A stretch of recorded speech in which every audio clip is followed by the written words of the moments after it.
Ok, espero que todos puedan tener el acceso a lo que estoy colocando en la pantalla.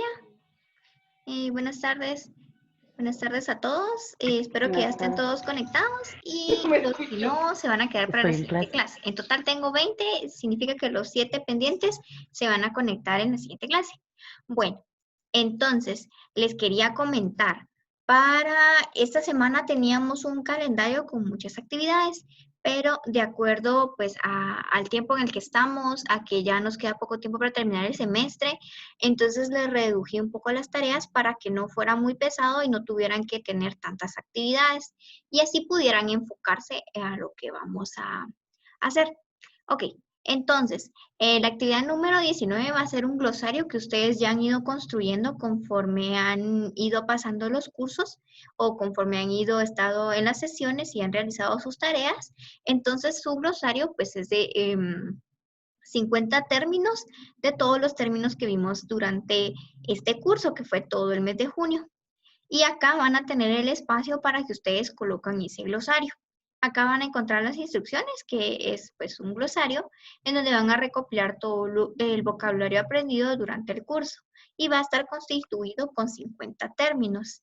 Yo sé que van a haber términos muy similares entre sus compañeros, pero bueno, a nivel personal les digo que traten de hacerlo ustedes por su cuenta, traten no de estar compartiendo la información entre compañeros, porque al final los perjudicados van a ser ustedes, porque muy fácilmente podemos pues copiarlo, pero al final los que no van a aprender van a ser ustedes. Entonces el daño únicamente se lo hacen a ustedes mismos, porque realmente si ustedes copian o no, a mí no me pueden afectar, porque al final yo eso ya lo aprendí. Lo importante es que ustedes se apropien de ese conocimiento y especialmente cuando tenemos actividades de este tipo que son virtuales, en donde la responsabilidad más grande del aprendizaje recae sobre ustedes. Entonces, realmente, si ustedes quieren aprender, es casi un 90% responsabilidad de ustedes. Entonces, es importante que lo tomen en cuenta. Entonces, pues acá van a tener la opción de colocar su glosario y luego se los puse en modo foro para que sea mucho más fácil para ustedes solo colocar su link o la forma de como consideren correcta o la forma más fácil para poder enviarme el video. Si se les hace muy difícil subirlo a la plataforma, quiero que me coloquen tal vez un comentario en este foro donde indiquen que me lo mandaron por WhatsApp, si les es más fácil mandármelo por WhatsApp, para que yo pueda tener el registro que ustedes acá me indican en la plataforma que lo mandaron por WhatsApp, para que yo lo pueda revisar por WhatsApp y luego pueda agregarle su nota acá. Pero necesito que sí me comenten en el foro, porque al momento de que aparece su comentario, yo les puedo poner la nota. Porque las personas que no comentan en el foro, aunque me lo manden después, yo ya no se los puedo asignar en la plataforma. Entonces, esto también se los digo para que las personas que me han enviado tareas por WhatsApp, que son directamente en foros, no les he podido colocar su nota porque como no aparece el comentario, automáticamente la plataforma me bloquea la casilla. En cuanto a algunas tareas, hay personas que me los han mandado por WhatsApp porque han tenido dificultades para enviármelos por la plataforma. Sí les he logrado colocar la nota. Solo creo que hay algunas que sí se bloquearon. Entonces, en ese caso, yo llevo un control externo. Significa que si ustedes me mandaron su tarea por WhatsApp y no la ven reflejada en la plataforma, pues no se aflijan porque yo llevo ese control aparte. No lo van a ver reflejado en la plataforma, por lo que les estaba indicando, ¿verdad? Que a veces se bloquea y no me permite llenar esas casillas. Hasta el momento no he logrado contactarme con alguien para consultar si se puede hacer alguna modificación. Lo único que he estado haciendo ahorita es tratar de cambiar las configuraciones para que no se bloquee, porque al final, pues después hace que todo sea más difícil a la hora de colocarle sus notas.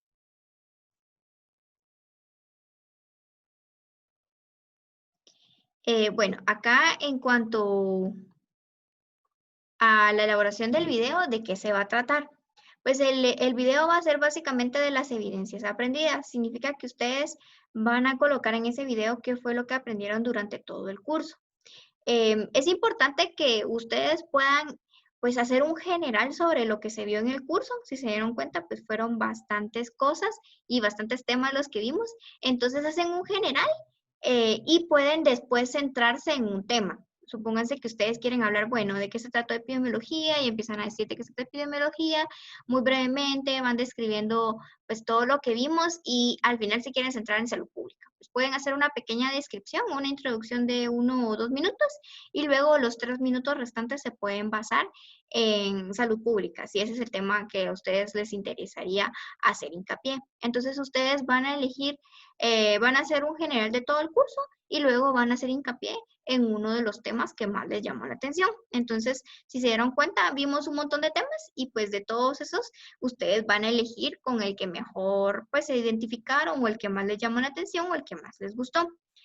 También les quería comentar, he estado calificando sus tareas y con muy pocos he tenido problemas de que no se ha logrado abrir el archivo. Les he mandado el comentario, por lo que les pido que ustedes entren a sus notas y verifiquen los comentarios de retroalimentación, porque ahí yo les coloco en los comentarios cuando hay algún problema. Cuando tienen la nota máxima, considero que no, pues no necesito indicarles ningún comentario. Pero en el caso de que si veo que pues no realizaron la tarea de acuerdo a lo que se les solicitó o vi que tienen alguna duda todavía con algún tema, pues ahí yo se los coloco y también les hago las observaciones sobre si tienen que mejorar ortografía y redacción, porque a veces creo que por hacerlo rápido se les van algunas palabras incompletas o a veces se comen algunas tildes. Entonces, para que lo tomen en cuenta cuando realicen sus tareas y sus actividades. Al momento no les he penalizado, no he penalizado por la ortografía y la redacción, pero sí les recomiendo que cuando realicen cualquier tipo de actividades, antes de enviarlo, antes de mandarlo, léanlo, porque ahí se van a dar cuenta que ya sea que les falta una tilde o que la redacción pues tiene alguna falla o que alguna palabra no la escribieron bien. Entonces, es una recomendación en general para todas sus actividades que realizan. Y la actividad número 8 va a ser la evaluación final. Y esta va a ser una evaluación donde vamos a incluir, ¿se recuerdan que teníamos 2 pendientes, 2 evaluaciones? Pues entonces vamos a sumar estas 3 evaluaciones para que nos dé un total de, solo que acá me comiera, no es 24, sino que son 25. Y es una evaluación de 25 puntos en un formulario de Google. Entonces, si se dan cuenta, es como que hubiéramos tenido un semestre normal con 70, más o menos 75 puntos de zona y 25 puntos de evaluación final y la evaluación final va a ser de todos los temas del curso. La idea de la evaluación final es, no quiero que sea tan teórica, porque si, yo creo que se habrán dado cuenta que el curso incluye mucha terminología. Entonces, realmente, pues no somos diccionarios para memorizarnos todo y pues es bastante cargado el curso. Entonces, lo que estaba pensando más era como colocar problemas aplicados para que ustedes puedan identificar de qué terminología nos estamos refiriendo. Por lo menos les podría colocar un problema y ustedes identificar, ¿verdad? Es una pandemia, es un conglomerado, es una endemia. Entonces, más o menos esa va a ser la forma de cómo quiero aplicar la evaluación. En algunos casos, pues tal vez sí les pueda incluir terminología, pero la idea es que sea muy aplicado para que sea muchísimo más fácil para ustedes poder interpretar todos estos términos y no, ahí sí que parecer loritos, ¿verdad? Memorizando cada uno de los términos, porque son bastantes. Entonces, la importancia es que ustedes logren comprender de qué se trata cada uno de estos términos y cómo los podemos aplicar y cómo se dan en el día a día en nuestro entorno. Ok, no sé si hasta el momento tienen alguna duda. Yo, licenciada, en lo que estaba comentando, yo en el trabajo de investigación tuve un montón de dudas. Por ejemplo, a nosotros nos tocó la tuberculosis, pero esa es una enfermedad endémica, pero se ve también pandémicamente porque afecta a varias regiones del mundo. Entonces, no sé si pone eso en el examen, ¿cómo la podemos describir? ¿Como endémica o pandémica? Sí, lo que pasa es que la diferencia con una pandemia y con una enfermedad endémica es que se supone que una enfermedad pandémica nos referimos a que se da en todas las regiones. O sea, cuando hablamos de endémico, estamos diciendo que está en todos los países del mundo, o en la mayoría de los países del mundo, que está básicamente abarcando los 5 continentes. Entonces, ahí es donde se han reportado casos y ahí ya decimos que es una pandemia. Pero cuando nos referimos a una enfermedad endémica, es una enfermedad que vamos a encontrar durante todo, durante el periodo, digamos que lo vamos a encontrar este año, el siguiente año, y puede ser que lo encontremos en enero, en febrero, en marzo y en todo el año, o que lo encontremos en enero, en junio y en diciembre. Entonces, digamos que la endemia va a tener una prevalencia más, y en cambio la pandemia te va a hablar a nivel que va a estar en todos los demás países, pero no te está diciendo cuánto tiempo, durante, si es todo el año. En cambio, la endemia sí te va a decir, algo puede ser endémico en Guatemala, pero en Europa no. Entonces, esa es la diferencia. Entonces, cuando te ponga un caso, sí podrás identificar que se refiere a una pandemia, pues, fue a nivel global, ¿verdad? A todos los países, a todos los continentes. En cambio, una endemia va a ser una enfermedad que va a prevalecer en el tiempo en una región determinada. Sí, porque la duda que yo tenía también es así como esta enfermedad que está de este virus. Esta sí es una pandemia, pero también no se puede decir endémica porque esta sí está en todas las regiones y no se ha encontrado una cura. Eso sí lo leí, que era endémica la tuberculosis porque, por ejemplo, en Estados Unidos no tiene mucho realce. Entonces, pero necesitaba como que confirmar esos términos. Gracias, licenciada. Muy bien, sí, y básicamente como usted indica, ¿verdad? Si nosotros nos vemos acá en Guatemala, la tuberculosis es una enfermedad endémica porque sí la tenemos, pero en otros países no la vemos. O si nos vamos a India, la tuberculosis es una enfermedad endémica porque se encuentra con mucha incidencia en ese país, pero si nos vamos a otros países no vamos a encontrar esa cantidad de incidencia. Entonces, con lo que usted indica, la diferencia entre la pandemia que actualmente estamos viviendo es cambiar de pandemia a que sea una endemia. Significa que nosotros tenemos que aprender a vivir con esa enfermedad. Así como vivimos con la tuberculosis, se supone que con el coronavirus también tenemos que aprender a vivir con él, ¿verdad? Entonces, ese es lo que se espera a futuro. Gracias, licenciada. Muy bien. No sé si alguien más tiene alguna duda. Yo, Sí. una de las observaciones que usted me envió de un link que no se puede abrir, me pidió que le enviara capturas. ¿Se las envío a su WhatsApp o va a habilitar para que las pueda subir de nuevo a la plataforma? No, yo preferiría que me lo mandaran por WhatsApp. Como les indiqué, solo con los foros he tenido dificultad a la hora de colocar sus notas. Mientras que si ustedes me los mandan por WhatsApp, lo que estoy haciendo es que me voy directamente en la tarea y ahí les coloco el comentario de que lo enviaron por WhatsApp y les pongo la nota. Entonces, a las personas que sí me lo enviaron y yo les coloqué el comentario en ese espacio, yo les voy a colocar su nota. Solo les pido, por favor, que cuando me lo manden por WhatsApp sí me lo identifiquen muy bien como actividad número tal, porque si no voy a tener muchas tareas de muchas personas diferentes y voy a tener que estar ahí sí que yendo y viniendo para ver cuál tarea era. Entonces, si ustedes de una vez me identifican actividad número tal, me es mucho más fácil a mí colocarle su nota de una vez en la plataforma. Si no, esas van a ser las tareas que se van a ir quedando pendientes de revisar porque esas las que les tengo que invertir más tiempo. Entonces, normalmente las que tengo que invertirles más tiempo, las dejo hasta de último. Entonces, para que no queden de último, sino que de una vez yo se las puedo colocar. No sé si alguien más tiene alguna otra duda. Yo, licencia, quisiera saber cuántos puntos vale el glosario y el video. El glosario tiene una ponderación de 3 puntos y el video 4. Gracias, licenciada. Bueno.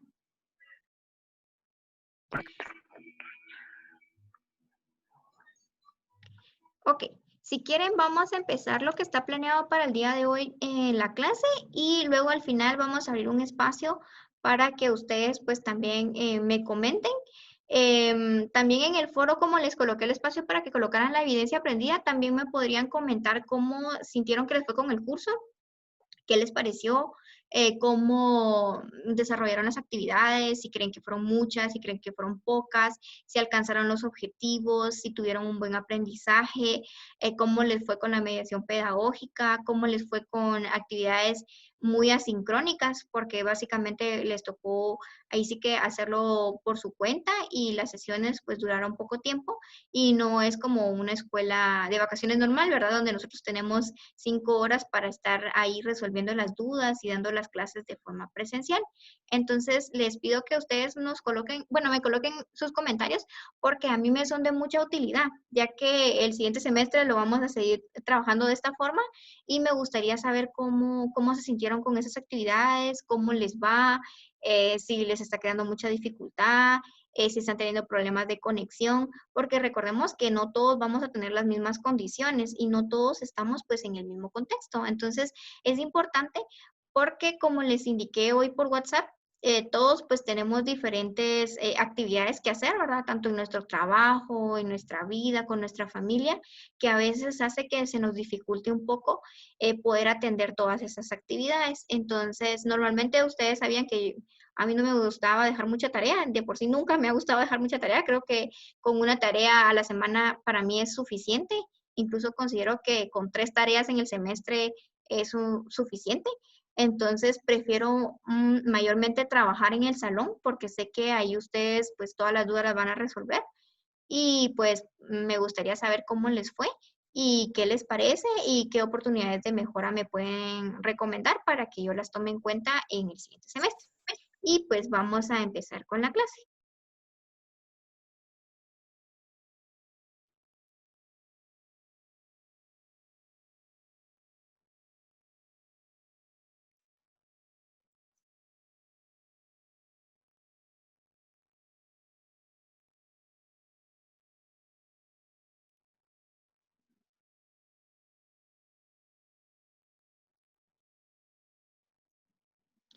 Ok, vamos a empezar con el último bloque, que es el bloque número 5 y que como les había indicado,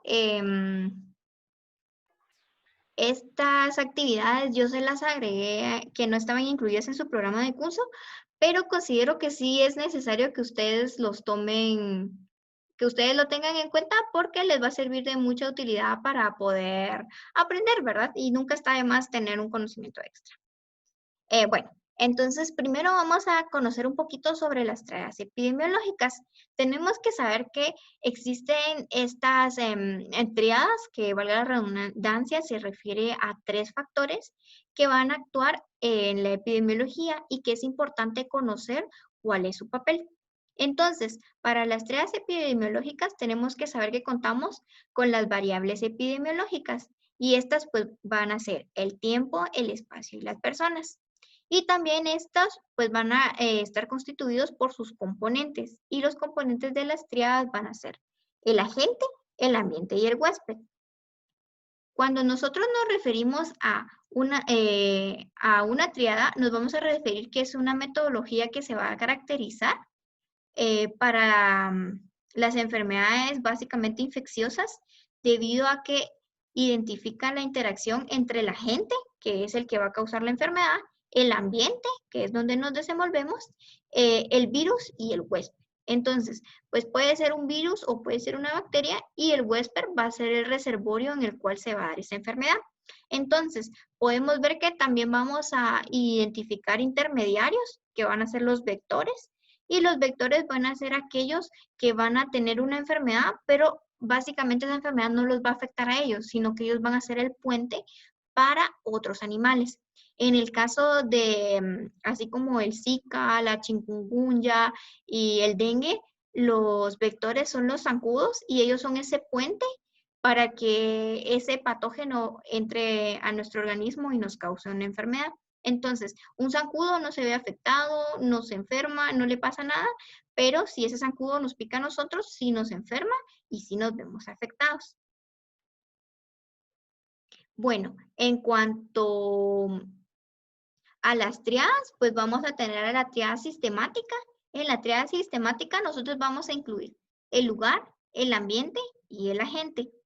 Luego tenemos la triada ecológica y esta va a incluir a la persona, el ambiente y el huésped. Y la triada metodológica va a incluir el tiempo, el agente y el huésped. Y cada una de ellas se ve interrelacionada. Bueno, cuando nosotros nos vamos a referir al tiempo, pues nos vamos a referir a la ocurrencia de ese acontecimiento, ya sea anual, estacional, que puede ser diario, o en un horario determinado de los eventos durante una epidemia. Cuando nos referimos al lugar, vamos a identificar que podemos incluir las variaciones geográficas y estas, pues, sabemos que en Guatemala tenemos variaciones geográficas en cuanto a la presencia de enfermedades y estas van a ser de acuerdo a las diferencias, ya sea urbano o rurales, y la localización de los sitios de los trabajos o de las escuelas. Sabemos que hay muchas enfermedades ocupacionales y también pues en las escuelas se pueden presentar diferentes clases de enfermedades. En cuanto a las personas, vamos a tomar en cuenta las características personales que incluyen los factores demográficos, como son la edad, que bien ya sabemos. A veces las etnias se ven afectadas por diferentes enfermedades, el sexo, el estado matrimonial, el estado socioeconómico, las conductas y las exposiciones ambientales. Entonces, si se dan cuenta, pues yo les he dado como un general de esto, pero me gustaría saber cómo ustedes pueden contextualizar cada uno de estos. Entonces, como ya oímos a sus compañeros la semana pasada, hoy vamos a oír a los que quedaron pendientes. Y Henry, tú nos podrías indicar, cuando nosotros hablamos del tiempo, ¿tú cómo lo ves contextualizado en el entorno?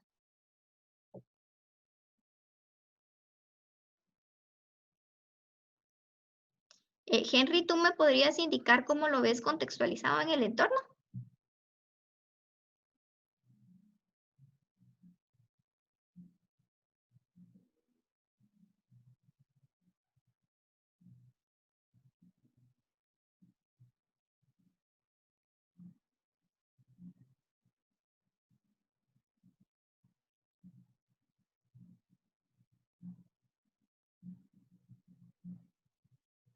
Bueno, veamos.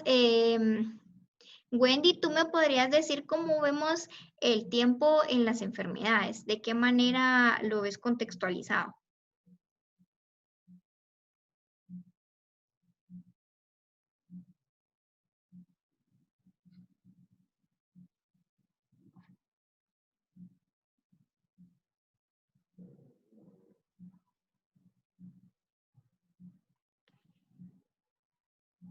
Iliana, ¿tú me podrías indicar cómo vemos el tiempo en las enfermedades?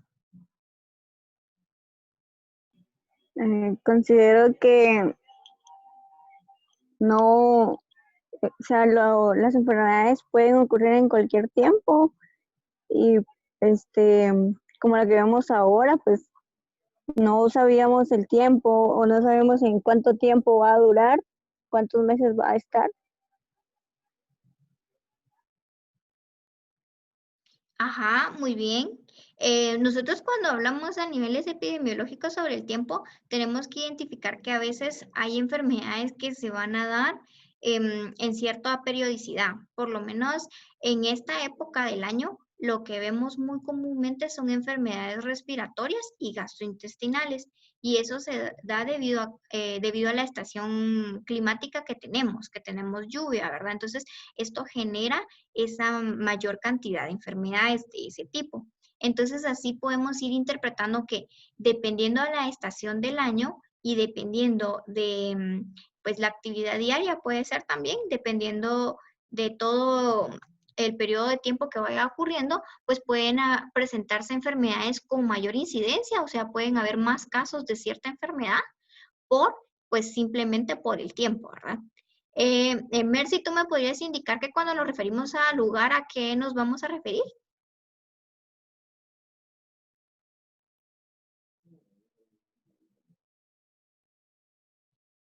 ¿O qué se te ocurre a ti que podemos hablar sobre cuando nos referimos al lugar?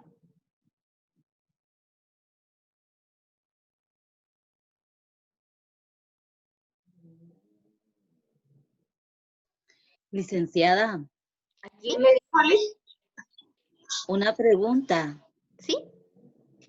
Como ahí dice, a un horario de los eventos, ¿cómo podría entender yo eso a un horario? O sea, entiendo que el tiempo, como hay, digamos, enfermedades de tiempo de calor, también hay enfermedades de tiempo de invierno, pero digamos así en horario, como que me surge ahí quisiera saber un ejemplo más que todo, perdón, licenciada. Sí, claro. Cuando nos referimos a horario, suponete que cuando es muy de madrugada, uno puede padecer un ataque de rinitis. La rinitis es una alergia que se da cuando el clima es muy frío. Normalmente en la mañana nosotros puede haber mucho frío. Entonces también podía propiciar a que si tú te levantas muy temprano, no te colocas suéter, sales al sereno, como le llamamos a veces, puede ser que te provoque una enfermedad que si tú sales a las 9 de la mañana no te va a provocar esa enfermedad. Entonces a eso se refiere con los horarios. Gracias, licenciada, me quedó claro. Muy bien. Gracias. Ok, y Daniela Reyes, ¿tú me podrías indicar a qué se refiere cuando nos referimos al lugar? Licenciada, yo entiendo que cuando hablamos de lugar es porque hay, por ejemplo, cuando yo investigué acerca de las chakras, creo que se llama, estaba aplicándose a determinado departamento. En ese momento, si no me acuerdo muy bien, creo que era Jutiapa. Entonces, dependiendo de cómo sea la manera de vivir de los lugares, se pueden desarrollar otro tipo de enfermedades. Ajá, muy bien. Así como indicaba su compañera, dependiendo de la ubicación geográfica que nosotros tengamos, podemos tener una incidencia mayor de ciertas enfermedades. Y Carla Ordóñez, ¿tú me podrías decir a qué se refiere cuando hablamos de persona? Solo que creo que tienes apagado tu micrófono. Es que es la emoción. Bueno, lo que yo pienso acá es de que dice que las características de las personas influyen, vamos a ver, demográficos como edad, etnia y sexo. Por ejemplo, yo pienso que con lo de las personas de la tercera edad hay que tener más cuidado, también con los niños, porque recuérdese que hay muchos niños que ellos juegan tierra, se colocan los dedos en la boca, entonces ya hay muchas bacterias en el suelo, ¿verdad? También con lo de las personas de la tercera edad hay que tener también demasiado cuidado porque con la crisis que estamos viviendo, ¿verdad? Por lo menos ahorita hay bacterias en cualquier lado. También está incluido lo que usted decía, lo del Zika, la chikungunya, el dengue, entonces son enfermedades parecidas. También esto no perdona sexo, no perdona edad, ¿verdad? Entonces, todo está en el ambiente, ¿verdad? Y también no perdona si la persona es de alto o escaso recurso. Eso es lo que yo entiendo. Ah, muy bien, así como les indicaba su compañera, con respecto a las personas, sabemos que los diferentes grupos por edades van a tener mayores probabilidades de enfermarse que otros. En cuanto al sexo, hay enfermedades que son más incidentes en mujeres que en hombres. Por lo menos una hiperplasia benigna de próstata solo la van a presentar los hombres. Y de la misma forma hay enfermedades que solo van a presentar las mujeres. Entonces, en epidemiología es importante ir clasificando, ¿verdad? Y que hay enfermedades que se dan más incidente en hombres que en mujeres. Y si nos damos cuenta hoy en las estadísticas que nos revelan de la pandemia actual, vemos que hay una incidencia mayor en hombres que en mujeres. Y entonces es importante ir conociendo todos estos aspectos porque de esa forma nosotros vamos a ir conociendo pues las estrategias para combatir las enfermedades. Ok, entonces esto es en cuanto a las triadas. Y ahora vamos a pasar a la causalidad. Cuando nosotros hablamos de causalidades, nos vamos a referir que van a ser unos acontecimientos, circunstancias, características o combinaciones de todos estos factores que van a desempeñar un papel importante en la producción de una enfermedad. La causa debe ser precedente de la enfermedad. Se dice que una causa es suficiente cuando inevitablemente produce o inicia una enfermedad. Y nosotros vamos a referirnos a que una causa es necesaria cuando la enfermedad no se puede dar o sea, la enfermedad no se puede dar en ausencia de esta. Entonces, ¿cómo vamos a interpretar todo esto? veámoslo de esta forma, pero es solo a manera de ejemplificar. Cuando nosotros decimos una causa suficiente, va a ser aquello que me atribuye que a mí me dé una enfermedad. Esa es la causa suficiente. Pero la causa necesaria es la que tiene que suceder o la que tengo que tener para tener esa enfermedad. Y ahora lo vamos a ver con un ejemplo. Bueno, acá está la diferencia entre la causa necesaria, como les había dicho, ¿verdad? La necesaria, pues no se puede desarrollar la enfermedad en su ausencia, y la causa suficiente es cuando inevitablemente puede producir o iniciar una enfermedad. Entonces, acá vemos nuestro pequeño ejemplo y nos vamos a referir que el consumo de tabaco va a ser uno de los componentes de la causa suficiente para el cáncer de pulmón. Entonces, el hábito de fumar tabaco puede propiciar el cáncer de pulmón. Sin embargo, existen personas que pasan mucho tiempo fumando y a pesar de eso no desarrollan un cáncer de pulmón. Entonces, eso nos hace concluir que existen otros factores que atribuyen la enfermedad de cáncer de pulmón. Entonces, muchos de esos pueden ser desconocidos. Entonces, sabemos que si dejamos de fumar, vamos a tener una probabilidad más baja de padecer cáncer de pulmón. Entonces, de esta forma podemos ver que una causa suficiente va a ser aquella que nos puede propiciar una enfermedad. Sin embargo, una causa necesaria es la que yo tengo que tener para que me dé esa enfermedad. Entonces, podemos ver con este mapa cognitivo que la causalidad la vamos a tener en medio y una causa necesaria es la que yo necesito para que me dé una enfermedad y la causa suficiente es la que me puede propiciar esa enfermedad. Entonces, las causalidades van a tener diferentes factores y los cuales vamos a ver. Entonces, nosotros tenemos que tener presente que existen factores que nosotros le llamamos predisponentes. Significa que cuando yo hablo de un factor predisponente, es ese factor que me va a generar una probabilidad más alta de que a mí me dé cierta enfermedad. Y en esos voy a incluir la edad, voy a incluir el género y los padecimientos previos.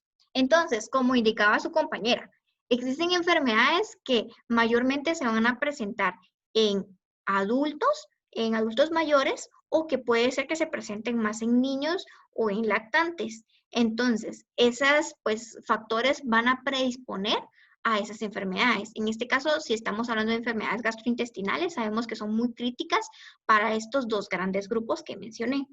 En cuanto a género, como les había dicho, ¿verdad? Hay enfermedades que se ven más incidentes en hombres y otras más incidentes en mujeres.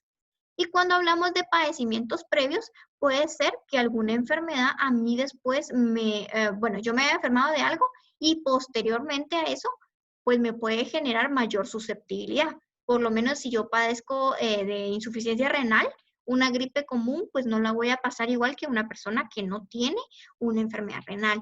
Entonces, los padecimientos previos me van a predisponer hacia una enfermedad, que una enfermedad se me agrave más. Bueno, también van a haber los factores como los facilitadores, y estos van a ser todos aquellos que me van a, valga la redundancia, facilitar la probabilidad de enfermarme. Y aquí vamos a incluir los ingresos reducidos, que sabemos que en Guatemala hay muchas familias que son aquejadas por esta situación.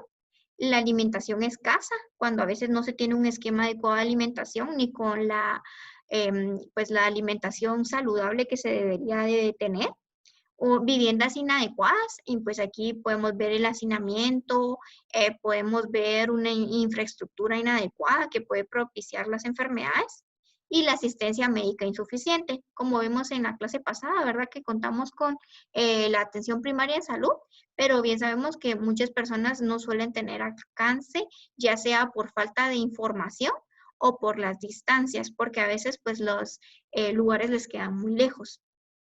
También existen factores que se le denominan desencadenantes, y estos pueden ser la exposición a un agente patógeno o nocivo. Entonces, cuando yo me refiero a un factor desencadenante, va a ser ese factor que, veámoslo como que fuera una bomba, ¿sí? En una bomba nosotros, si encendemos la mecha, ¿qué va a pasar? Va a detonar.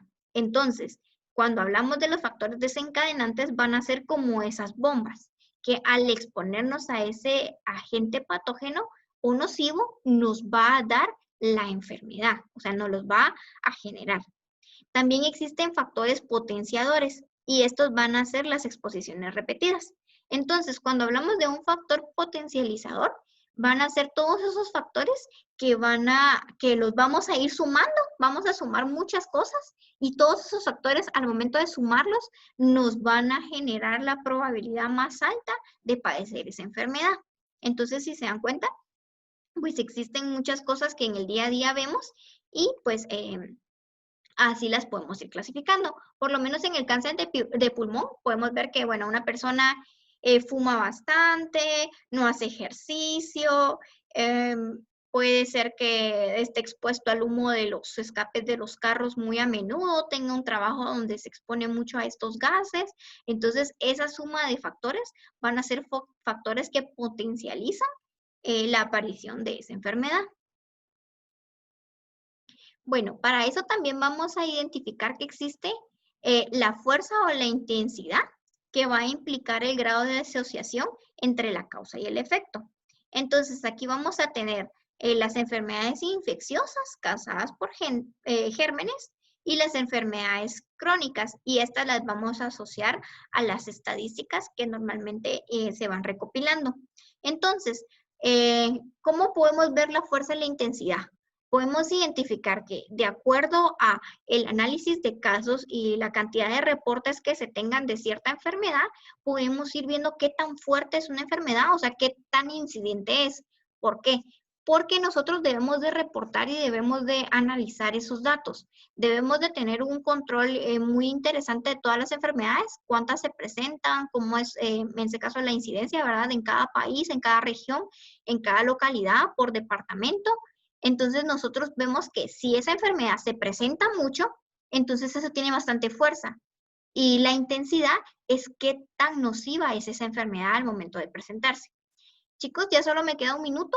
Les pido que vuelvan a ingresar y nuevamente con el mismo ID y con la misma contraseña para que no nos quedemos a la mitad.